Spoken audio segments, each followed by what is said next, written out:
In last lecture what we have solve, leasing option we have done, ठीक है, ये सम का लीजिंग ऑप्शन हमने डन किया था. Now this is what buying option. और बाइंग कौन से बेसिस पे कर रहे हो आप? लोन के बेसिस पे. लोन लेके आप क्या करोगे? बाय करने वाले हो, ठीक है. लोन लेके मशीन बाय करोगे ना. देखो इधर, here it is given that क्या, सी has another offer from the broker to finance the machine by 16% loan, बराबर है, of rupees 6 lakh to be repaid after 5 years in lump sum. 5 साल के बाद lump sum में पे करोगे आप. The machine would yield after 5 years. Machine would yield after 5 years 2 lakhs on resale. ठीक है, रीसेल करने पे 2 लाख रुपए अपने को मिलेगा, ठीक. और टैक्स रेट है 50% and method of depreciation is straight line. बेटा स्ट्रेट लाइन मेथड है तो पता है ना सबको. स्ट्रेट लाइन मेथड में आपका जो वैल्यू होता है, बराबर है, फाइनली एस्टिमेटेड लाइफ के बाद जो वैल्यू आएगा वो नील ही आएगा. क्योंकि स्ट्रेट लाइन मेथड में आपका जो डेप्रिसिएशन होगा that will be written off equally, right. Equally written off होगा तो आपका फाइनल वैल्यू क्या होगा? नील. यस और नो? अब बेटा फाइनल वैल्यू नील होगा, फिर भी आप 2 lakhs में सेल कर रहे हो, 2 lakhs में रीसेल करोगे मतलब पूरा का पूरा बेनिफिट ही हो गया ना आपका. यस और नो? याद रखना. चलो सो आ जाओ, सेकंड ऑप्शन है लोन बेसिस बेटा, ठीक है. So buying option on loan, फिर कंप्यूटेशन ऑफ वही present value of cash outflow निकालना है अपने को. Is present value of net cash outflow, number, particulars, years, amount in rupees. PV factor अपने को कॉमन दिया है, is given as common, that is PV factor at the rate of what? See 8%, ठीक है. तो वो 8% के बेसिस पे पी फैक्टर निकालो और फाइनली प्रेजेंट वैल्यू निकालना है. ओके चलो, तो वेरी फर्स्ट सबसे पहला, अगर आप लोन बेसिस पे ले रहे हो तो आउटफ्लो निकालना है ना. तो पहला आउटफ्लो तो आपका क्या होगा भाई? लोन पे लेगा तो इंटरेस्ट ही जाएगा first, very first interest. First will be what? Interest, ठीक है, इंटरेस्ट है. और ये याद रखना है, ये जो 16% है ना, ये 16%, see here, this is what per annum. ये बना लेना क्वेश्चन में. This is 16% per annum, means interest rate 16% per annum. हर साल का 16% इंटरेस्ट देना पड़ेगा. ओके समझा? चलो तो 16% इंटरेस्ट है बेटा पर एनम. अब देखो इंटरेस्ट, सबसे पहली बात, वेरी फर्स्ट थिंग, ठीक है, आपने 5th ईयर में सब कुछ कर दिया है, पेमेंट कर दिया 5 years, ठीक है. बट 1 to 4 year तक, 1 to 4 year तक तो भाई नॉर्मली आपको पे करना ही है इंटरेस्ट. तो पहले क्या करो, 1 to 4 year तक का इंटरेस्ट इधर ले लो. 5th ईयर का हम लोग बाद में लेंगे, जब भी वो आप अमाउंट पे करोगे ना, रीपे करोगे ना लोन अमाउंट 5th ईयर में, बराबर है. तो 5th ईयर के साथ ही जैसे 5th ईयर खत्म होगा, आपने क्या किया, अपना रीपेमेंट कर दिया लोन का, तो उसी के साथ इंटरेस्ट भी दे देना ना 5th ईयर में, ठीक है. तो फिलहाल 1 to 4 तक तो कोई टेंशन नहीं है, 1 to 4 तक तो आपको इंटरेस्ट ही देना है. क्यों? इधर देखो क्या बोल रहा है इधर, क्वेश्चन समझो, लास्ट लेक्चर में बताया भी था ना. See what is given here. However, the company has another offer from the brokers to finance the machine by 16% loan of rupees 6 lakh to be repaid after 5 years. After 5 years मतलब 5 years जैसे खत्म हुआ उसके बाद, तो 5 years में है इधर, ठीक है.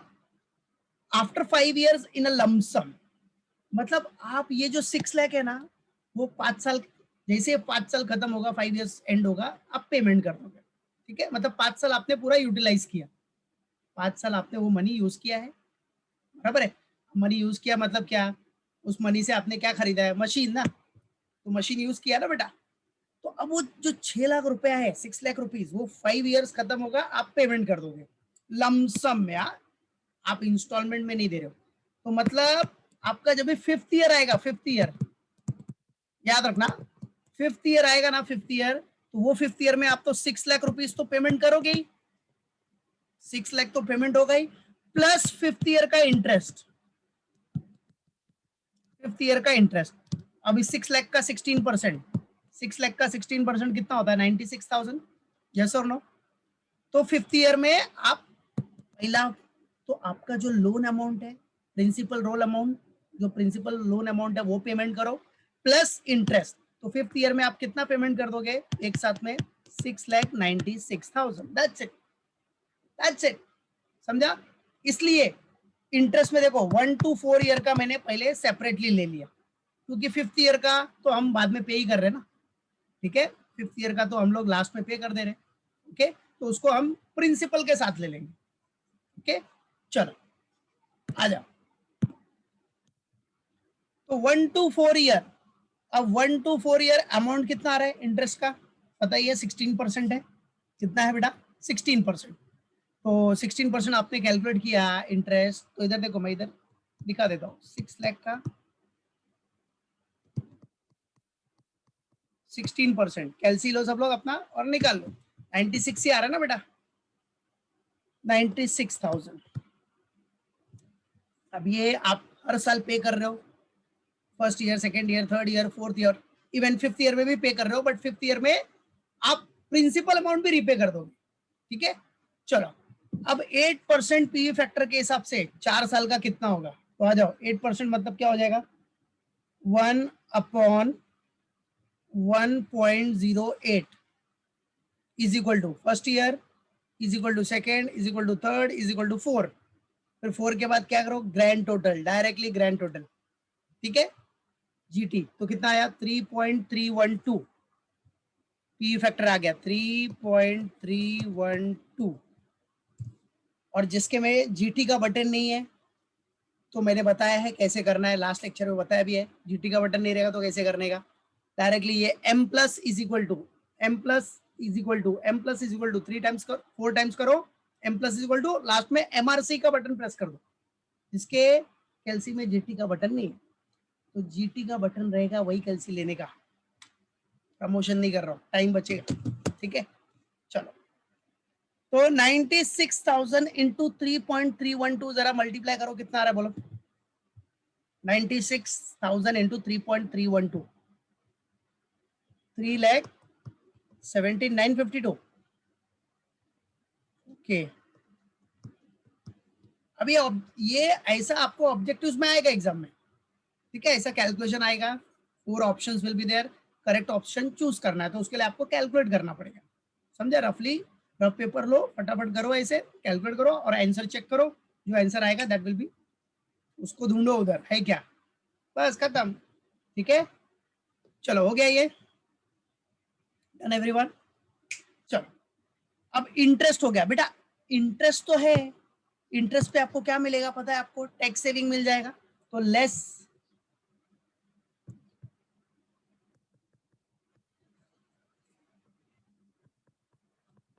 Tax saving. टैक्स सेविंग कितना बेटा अपना? टैक्स सेविंग, टैक्स बेनिफिट कितना है?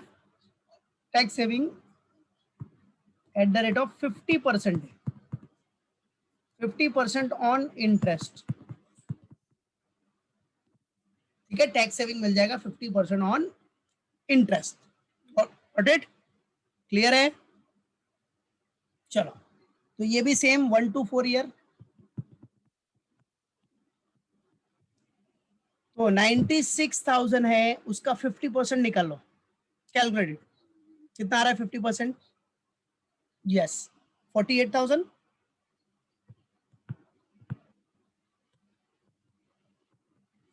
ठीक है, और ये तो सेम हो जाएगा 3.312, मल्टीप्लाई करो, कितना आ रहा है?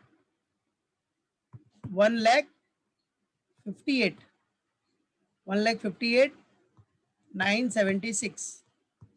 ओके, ठीक है? तो ये टैक्स सेविंग हो गया। क्लियर? बराबर है बेटा, टैक्स सेविंग भी आ गया अपना। अच्छा, अभी डेप्रिशिएशन है, डेप्रिशिएशन पे भी टैक्स सेविंग हो जाएगा, वो भी चलो इधर ही कर लो।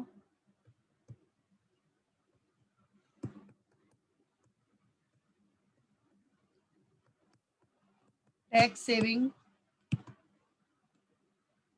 एट द रेट ऑफ कितना percent? 50%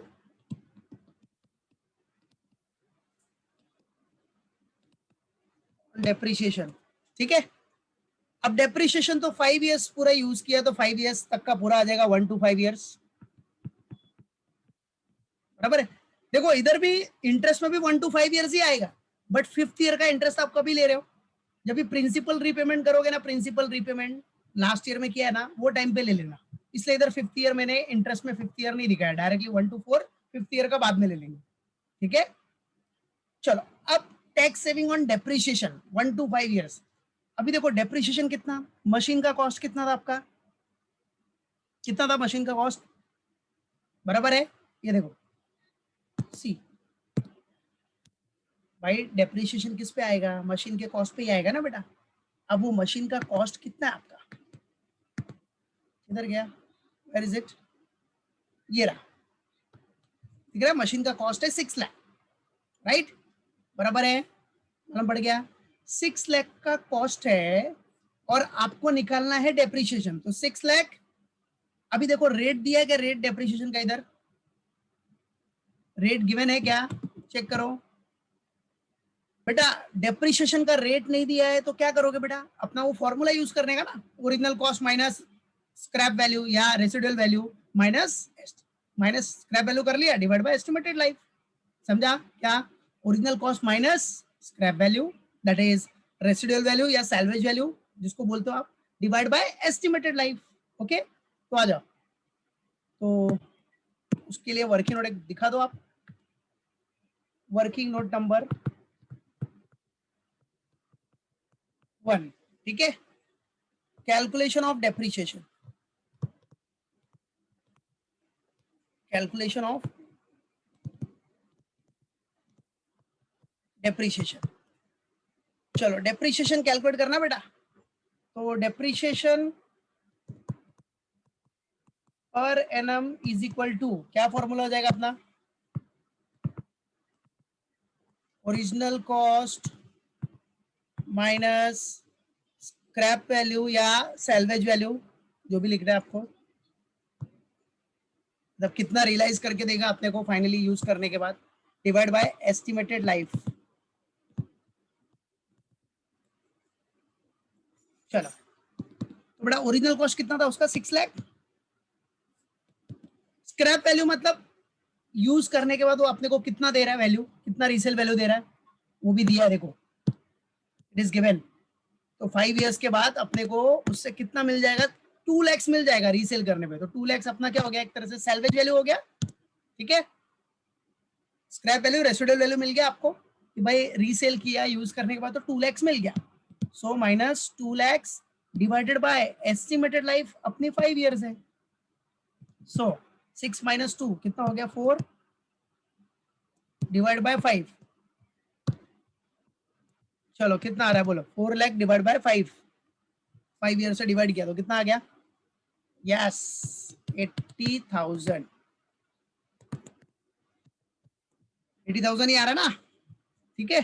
so this is what your depreciation, ये आपका डेप्रिसिएशन आ गया पर मंथ का।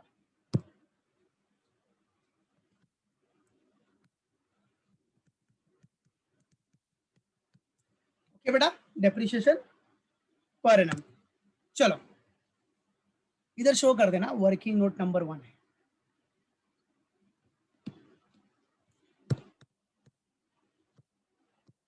वर्किंग नोट नंबर 1 ऐसा शो कर देना कि हमने वर्किंग नंबर 1 किया है for this. Okay, so 1 to 5 years कितना आ गया, 80,000 पर एनम का आ गया बेटा, हाउ मच, 80,000 ही आ रहा ना, इट, बट वो 80,000 क्या है आपका, डेप्रिसिएशन है, आपको क्या निकालना है इधर, टैक्स सेविंग निकालना, what you have to calculate here, tax saving, तो कितना होगा 80,000 का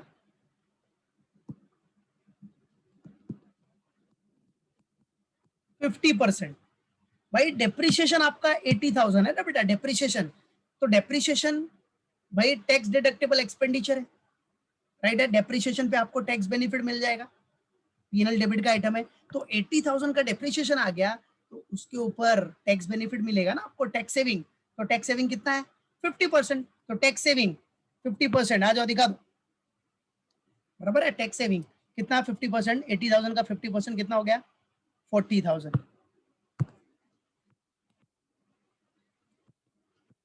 तो आप बाय मिस्टेक गलती से डेप्रिसिएशन मतलब 80,000 मत लिख देना, because depreciation is a non cash expenditure, बराबर है, उसमें कोई आउटफ्लो नहीं होता, बट डेप्रिशिएशन की वजह से अपना टैक्स सेविंग होता है, बराबर, तो याद रखना।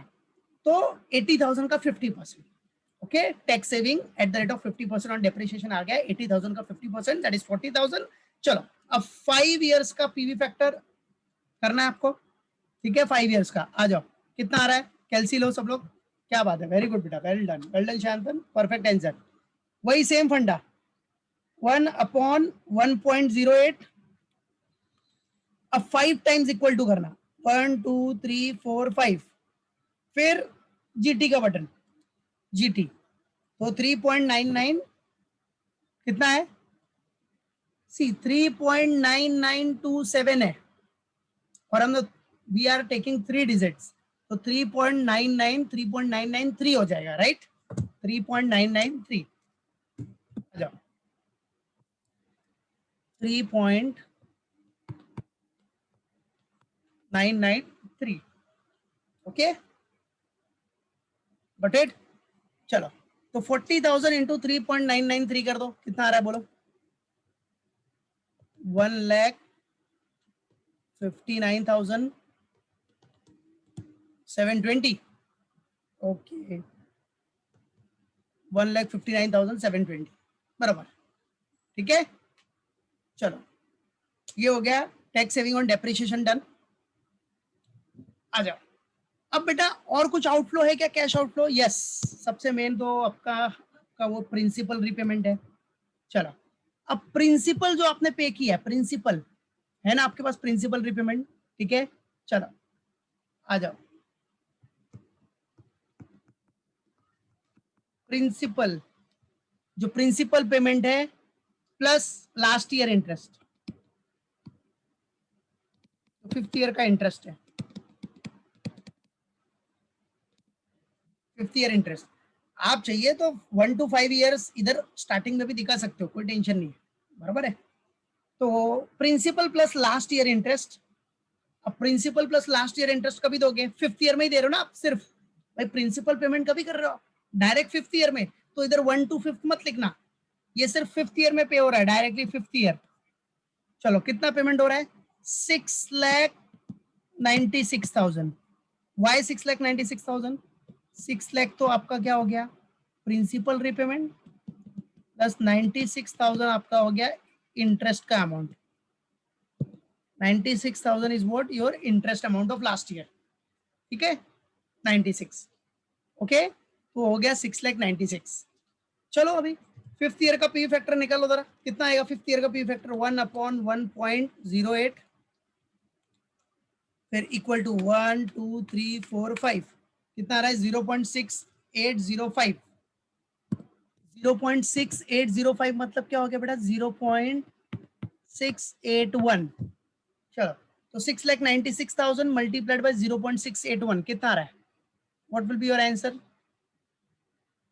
यस 4,73,976, ओके, तो ये आ गया principal plus last year interest, very good, 4,73,000, 6,96,000 है, बराबर है, 6,96,000 मल्टीप्लाइड किया अपने, मल्टीप्लाई बाय 0.681, तो 4,73,976, ठीक है, चलो ओके डन, ये भी हो गया, ये भी एक कैश आउटफ्लो आ गया।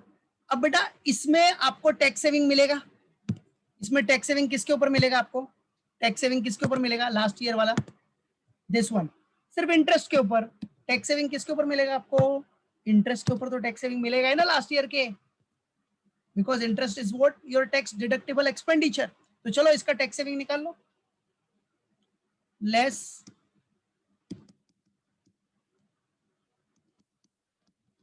Tax saving at the rate of 50% on interest, ठीक है, बराबर है। चलो तो 5th ईयर का इंटरेस्ट निकालना है अपने को टैक्स सेविंग के लिए, बाकी तो 1 to 4 ईयर निकाल लिया, मैंने क्या बोला आपको 1 to 5 ईयर इधर लेना है तो डायरेक्ट ले सकते हो, कोई इशू नहीं है। चलो बट प्रिंसिपल के साथ लिया मैंने क्योंकि प्रिंसिपल पेमेंट किया तो प्लस 96 उधर चला गया है। तो चलो 5th ईयर का आप ले रहे हो, आ जाओ। तो कितना हो जाएगा 50% मतलब कितना हो जाएगा 96 का 50% 48। भाई 96,000 आपका इंटरेस्ट है, उसका 50% निकाला तो 48 हो गया।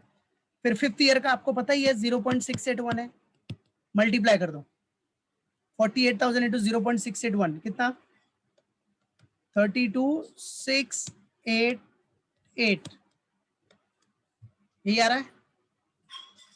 Got it?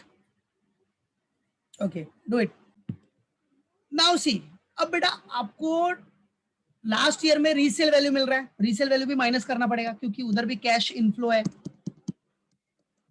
तो आउटफ्लो में से इनफ्लो तो डिडक्ट करना ही है आपको। तो इनफ्लो है कितना है, सैल्वेज वैल्यू दिखा दो पहले, सैल्वेज। तो ये तो रीसेल दिया, डायरेक्टली रीसेल ही लिख देते हैं, रीसेल। रीसेल वैल्यू मिल रही है आपको, दैट इज व्हाट सैल्वेज। ठीक है, बराबर है बेटा। तो कौन से ईयर में मिलेगा, नॉर्मल सी बात है 5th ईयर। ठीक है, बराबर है, 5th ईयर में ही मिल रहा है, नॉर्मल सी बात है। रीसेल वैल्यू कितना है अपना 2 लाख।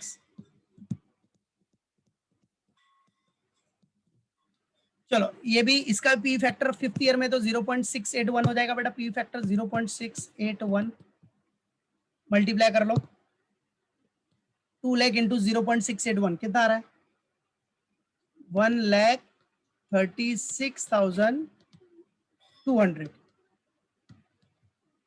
ये भी इनफ्लो हो गया क्योंकि पैसा आ रहा है। अच्छा रीसेल वैल्यू मिलेगी तो आपको टैक्स भरना पड़ेगा, पता है ना, यू हैव टू पे द टैक्स। याद है ना, रीसेल वैल्यू पे आपको टैक्स भरना पड़ेगा क्योंकि रीसेल वैल्यू ये जो 2 लाख आया बेटा, अगर स्ट्रेट लाइन मेथड है, इधर मैं दिखा देता हूँ, ये रीसेल वैल्यू मतलब क्या है आपका रेसिडुअल वैल्यू है ना बेटा, बराबर है, या स्क्रैप वैल्यू करके लिख सकते हो,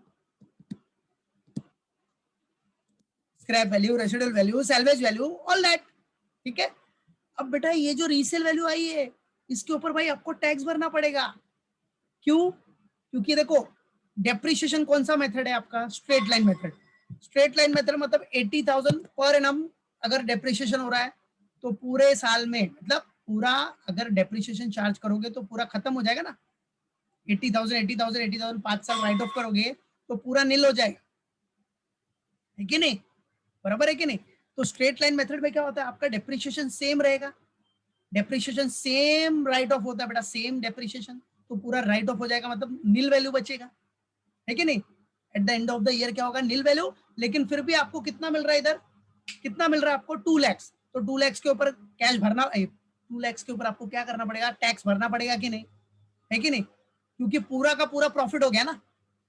अब स्ट्रेट लाइन मेथड है, स्ट्रेट लाइन मेथड में क्या होगा बेटा, स्ट्रेट लाइन मेथड में लास्ट में असेट का वैल्यू नील हो जाएगा, लेकिन फिर भी आपको 2 लाख रुपीज मिल रहा है, तो 2 लाख रुपीज आपका क्या हो गया, एक तरह से पूरा का पूरा बेनिफिट हो गया, पूरा का पूरा बेनिफिट, क्योंकि डब्ल्यूडीवी जो बुक वैल्यू बचेगा लास्ट ईयर में at the end of 5th year वो नील रहेगा, जीरो, फिर भी आपको पूरा 2 लाख रुपीज मिल रहा है, मतलब नील होने के बाद भी 2 लाख रुपीज मिल रहा है, तो वो पूरा आपका बेनिफिट हो गया ना बेटा।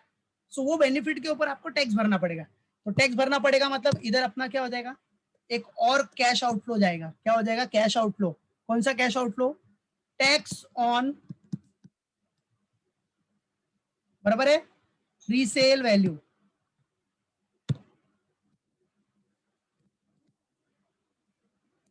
बराबर है, मालूम पड़ा कि नहीं, टैक्स ऑन रीसेल वैल्यू, क्योंकि ये प्रॉफिट हो गया अपना, पूरा का पूरा 2 लाख प्रॉफिट है, बराबर है, समझा कि नहीं। शॉर्टकट में देखो, शॉर्टकट में भाई डेप्रिसिएशन राइट ऑफ करोगे स्ट्रेट लाइन मेथड से तो पूरा डेप्रिसिएशन हर साल इक्वली राइट ऑफ होगा, तो at the end of the year machine की वैल्यू बचेगी जीरो, बट रीसेल किया आपने 2 लाख में तो पूरा का पूरा बेनिफिट हो गया, तो उसके ऊपर आपको टैक्स भरना पड़ेगा, टैक्स ऑन रीसेल वैल्यू, बराबर है, ये भी कभी आएगा 5th ईयर में। तो चलो resale value eight the rate of कितना परसेंट भाई, 50%। चलो 50% कितना आ रहा है, 2 लाख का 50% 1 लाख। इसे देखो जो भी कैश आउटफ्लो है उसको मैंने ब्लू में दिखाया और जितना भी सेविंग्स है वो सब ग्रीन में दिखा दिया। चलो 1 लाख, तो 5th ईयर है मतलब रेट तो पता है अपना, पी फैक्टर तो पता ही है फिफ्थ ईयर का 0.681। चलो मल्टीप्लाई करो, कितना आ रहा है 68,100। Okay done. चलो अब जरा हो गया सब, अब फाइनल आंसर बताओ कितना आ रहा है, पीवी ऑफ एन कोड कितना आ रहा है। देखो कौन कौन सा प्लस करना है, प्लस कौन कौन सा करना है, देखो आउटफ्लो वाला 3,17,952, 4,73,976 और 68,100, ये पूरा प्लस करो। माइनस क्या क्या करना है आपको, 136,200, 32,688 और 159,720, ठीक है, और 158,976, ये माइनस करना है, ठीक है।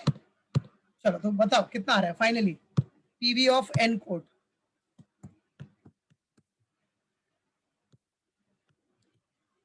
तो फोर्थ पीवी ऑफ एन कोड, present value of net cash outflow after tax कितना आ रहा है, कितना 3,72,444। ओके ठीक है। अभी देखो लास्ट लेक्चर में आपने लीजिंग किया था, लीजिंग में कितना था आउटफ्लो, कितना था 4,16,790, लीजिंग में 4,16,790 था, तो लीजिंग में कैश आउटफ्लो ज्यादा था, बट लोन पे ले रहे हो तो आपको कैश आउटफ्लो कम है। तो आपके लिए कौन सा ऑप्शन बेटर है, मैनेजमेंट को क्या सजेस्ट करोगे, which option is better, loan पे आप मशीन खरीद लो, that is what better, because उसमें कैश आउटफ्लो आपका कम है। तो अपना कंक्लूजन डाल दो ऑनवर्ड्स में, कंक्लूजन या सजेशन दे दो, क्या ऑनवर्ड्स में क्या दोगे, बाइंग ऑप्शन ऑन लोन बराबर है इज बेनिफिशियल, इज बेनिफिशियल बराबर है, मालूम पड़ा वाई, क्योंकि इसमें कैश आउटफ्लो कम है, दैट्स इट, अपने ऑनवर्ड्स में आगे दिखा देने का, बराबर है, is beneficial, so company should opt for what,